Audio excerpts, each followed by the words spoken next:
Tarmoa-palvelu, tapahtumat-osio. Tarmoa-palvelussa asukkaan on mahdollista hakea tapahtumia tapahtumahaun kautta.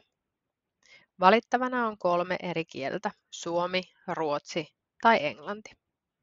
Valitsemalla halutun kielen hakukentän kieli vaihtuu halutulle kielelle.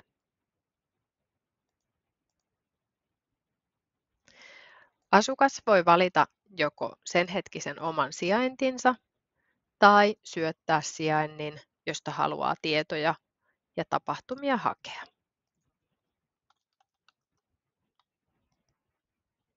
Hyväksytään valinta. Tapahtumia voi hakea hakusanalla tai vaikka lauseella.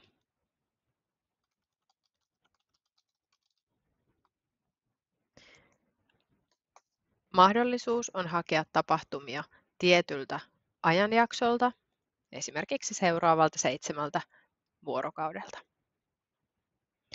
Asukas voi valita teeman ja kohderyhmän. Valittavana on myös vain ilmaiset tapahtumat tai vain digitaaliset tapahtumat.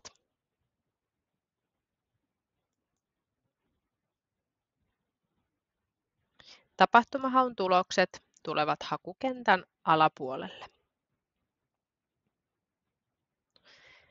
Tarkempia tietoja tapahtumista pääsee katsomaan tapahtumakortin Siirry tapahtumaan -painikkeen takaa. Kortista näkee tarkemmat tiedot tapahtumasta. Hakukenttään pääsee painamalla Tapahtumat välilehteä. Hakua on mahdollista muokata jälkeenpäin.